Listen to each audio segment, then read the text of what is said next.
মঙ্গলবার আর বৃহস্পতিবার হলে একটা চিন্তা হয় যে ভোরবেলা 5:30টার সময় উঠে কী টিফিন করব। কারণ তোজোর স্কুলে এই দুদিনই রান্না করা টিফিন দিতে হয়, ধরো রুটি নয় তরকারি নয় লুচি। তো আজকে দিয়েছিলাম ধোসা।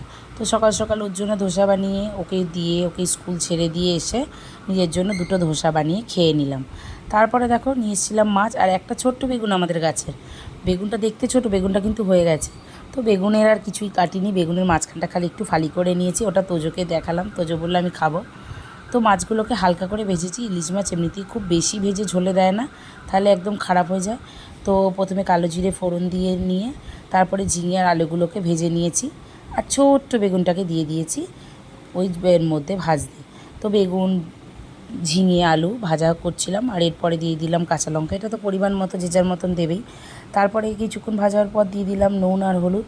আমি না জিরে গুঁড়োটা এর আগেও একবার দিয়েছিলাম, কিন্তু দেখলাম যে ভালো লাগে না, আমার জিরে গুঁড়োর গন্ধ ইলিশ মাছের রান্নায় অন্তত ভালো লাগে না, তাই জিরে গুঁড়ো এবারে দিইনি। আর একটা হাফ টমেটো দিয়ে দিয়েছিলাম, দিয়ে সামান্য একটু নুন দিয়েছিলাম, যেহেতু আগে নুন দিয়েছিলাম তাই টমেটোটা দিয়ে সামান্য একটু নুন দিয়েছিলাম যাতে টমেটোটা তাড়াতাড়ি মজে যায়। তো টমেটোটায় নুন দিয়ে বেশ কিছুক্ষণ নাড়াচাড়া করতেই টমেটোটা মজে গেল। তো এবার পরিমাণ মতো জল দিয়ে দিয়েছিলাম। খুব বেশি, খুব বেশি ঝোল না, আর খুব কমও না, মোটামুটি যতটা লাগবে ততটাই দিয়ে দিয়েছিলাম। জল দিয়ে চাপা দিয়ে দিয়েছিলাম বেশ কিছুক্ষণ। চাপাটা খোলার পর একবার খুলেছিলাম, 5-6 মিনিট পর খুলেছিলাম, দেখলাম যে আলুটা অনেকটা বাকি ছিল। তো তারপরে আবার যখন খুললাম আবার চাপা দিয়ে দিয়েছিলাম যে আবার একটু হোক, ঝিঙেগুলোও একটু বাকি ছিল। তো আবার চাপা দিয়ে দিয়েছিলাম। তো চাপা দেওয়ার পর আবার 5 মিনিট পর খুলে দেখলাম মোটামুটি হয়ে গেছে। তো মাছগুলোকে দিয়ে বেশ 3 মিনিট রেখেছিলাম, কারণ মাছগুলো তো আমি খুব ভালো করে ভাজিনি, তাই ঝোলের মধ্যে দিয়ে চাপা দিয়ে রেখেছিলাম যাতে মাছগুলো খুব ভালোভাবে সেদ্ধ হয়ে যায়। তো মাছগুলো সেদ্ধ হয়ে গেল আর এদিকে আমার ইলিশ মাছের ঝোল রেডি। ঝিঙে আর আলু দিয়ে দারুণ লাগে।